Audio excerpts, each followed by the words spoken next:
What up, guys? LocsNLoad Firearm reviews here today.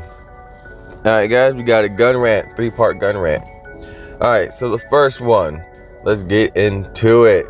So the question is, Locs, how do I fix or help mitigate recoil anticipation? Alright, so basically recoil anticipation is you anticipating the recoil before it even happens. So as an instructor, I see this when I train, especially new students. They're kind of doing the gun's job before the gun even does its job, right? They know the gun's going to jump back, so what they usually do is kind of push forward to anticipate that push back, right? And that's how usually, their shots are off target, usually low or off to the side, is because they're anticipating that pushback before it even pushes back. And so one of the ways I help fix that is with snap caps. It's nothing special. This is no new technique. This is something that's kind of tried, tested, and true. Very basic. If you're an instructor or you want to become an instructor or you have this problem, this will really help. Go out and get you some snap caps.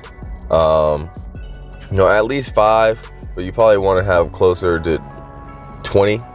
Right, so you can have like 2 mags or so worth of snap caps in there, and you're gonna mix those snap caps in with live ammunition. It'd be best to do this, if you have somebody else, so that way that person can load your mags, those 2 mags, with live ammo and snap caps. And don't do it in a pattern where it's live round, snap cap, live round, snap cap. That way the person can game it. You want to put it in a way where it be 2 rounds live, 1 snap.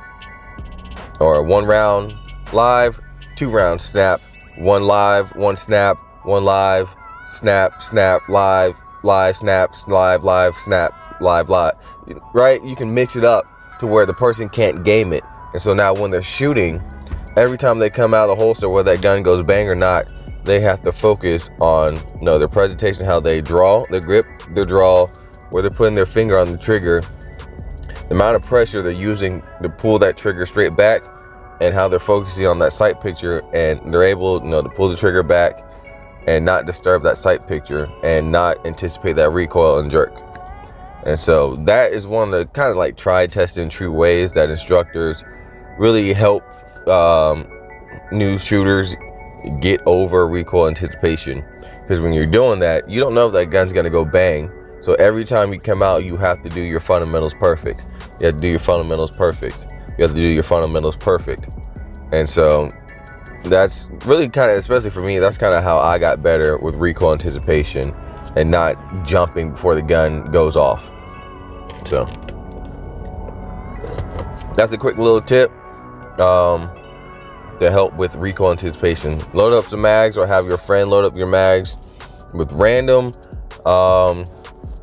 random assortment of live ammunition and snap caps. And then you run through that mag or 2, maybe do that 2 or 3 times, and you'll see your recoil anticipation start to level out until it's gone. Right, so that's how you can work on that. All right, question number 2, how do I feel about the concealed carry ruling, especially in states like New York? Of course I'm happy. As someone who's pro 2A and speaks for everybody having the right to carry firearms, I'm very happy with it. Especially with places like New York, California, like those places that really hard for people to get a license to carry, and they have high crime rates at the same time. I'm extremely happy that those people are getting the protection that they need. But as we know, the evil never stops, it just evolves, right? The devil never goes away. The devil is always going to be here, right? He's always going to do his shit. It's just you don't ever want to succumb to his shit, right? So when I saw that ruling, like very next day or 2, I saw an article talking about New York officials talking about gun-free zones, right? The infamous gun-free zones where you can and can't carry, despite the fact that we have concealed carry laws that allow us to carry our firearms. And so one of the places that they were trying to make a gun-free zone was public transportation places, the subways. Well, in New York, everybody takes subways, right? That's 90% of transportation for people in New York. So making public transportation like that a gun-free zone basically either says you walk everywhere, or you sit in traffic, or you go unarmed to use our public transportation. It was really dumb and fucked up, because again, if the majority of people are using public transportation, well, guess where majority of people need protection? In public transportation. So I'm happy with the ruling, but at the same time, again, the pro two-way people don't put down the rocks of responsibility. There's still more fight to be had. The anti-gunners aren't just gonna quit and roll over and die, and neither should we. So I'm happy with the ruling, but prepare for the next attack, because it's coming. All right, question number 3. Locs, any future gun purchases? That's a good one. Any guns that, see, with me, back a few years ago, I wanted every gun I could possibly get my hands on, right? I had double-digit guns at one point. I think it was like 13, 14 guns at one point. And I saw a majority of them now. I'm under double digits. I'm pretty close to it, but under double digits, right? But the reason why I sold all those guns is because I had all these guns, but a lot of them I wasn't shooting, or they were expensive to shoot, or I just wasn't using it. They were just sitting around just collecting dust. And so I don't like that. I don't like my guns that are sitting around just collecting dust. If I don't have a real need for that firearm, I'm gonna get rid of it. I'm gonna sell it. I'm gonna give it away to a family member or a close friend, or I'll sell it and get ammo or something. But as far as future gun purchases, I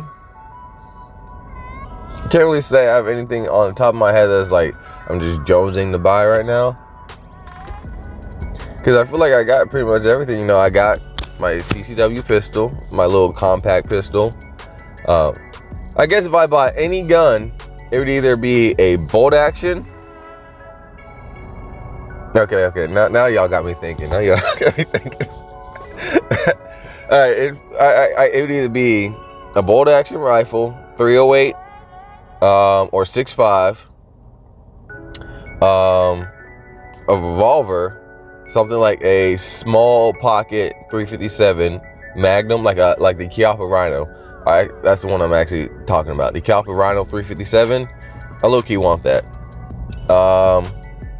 A PCC. Yeah, if I could have some kind of 9mm pistol caliber carbine that I can fold the stock on it too, and to take a Glock mags, I'd be rocking with that. But again, that's not like a need, that's more of a want. Same with the revolver, that's more of a want. The bolt action, yeah, that's definitely a want. It's not a need. That's the thing, I don't know any guns that I need, I don't have a shotgun. I don't need a shotgun. I guess that'd probably be my next sensible purchase, would be a shotgun, because I do armed security, and so you can't always have an AR rifle for every job. But then again, I'd rather have it PCC. But again, that's my preference. I'd rather have a PCC carbine over a shotgun. Now, other people, are different. They'll take a shotgun over a PCC, but that's their cup of tea. I like capacity. I like having a lot of bullets. I'm sorry. That's just how I feel. When I'm out there, one of the last things I want to do is just run out of ammunition. So I'd rather have a PCC. And I feel like, at least in my mind, it's not this big, long stick, It's kind of smaller, compact, lighter, and if I have to go hands-on with someone, it's not so cumbersome in the way. I just things from my time in security, I'd rather just have a PCC. I always like carrying those versus a shotgun, doing armed security. But yeah, So as far as need, I guess if I said I'd buy a PCC and some kind of pistol caliber carbine, because, you know, I can use that for the vehicle. I can put it in the bag. I can use it for armed security, and I can use it for home defense. So that's probably the most justifiable next purchase I would say I would make, is a pistol caliber carbine, preferably 9mm. Now I would like 45, but no, seeing that my Glock is 9mm, my other Glock is 9mm, and my third Glock is 9mm, you know, I got 19 and a Glock 45, and so if I get a 9mm PCC that takes Glock mags, I can get me a stick or a drum, and then those platforms can use the same magazines and ammunition. So probably, yeah, a 9mm PCC is the next need. Right, one need, a want, need, one need. So, all right, guys, gun rant. Hopefully you enjoyed the video. Like, comment, subscribe. I want you guys to share this video with at least one person. And if they're not subscribed, tell them to get subscribed. Stop being unprotected. Stop being ignorant. Stop lacking. All right, it's team no lacking, homie. Right? Big blick at all times. All right, guys, thank you for watching the video. Like, comment, subscribe. Like I said again, stay dangerous. LocsNLoad out.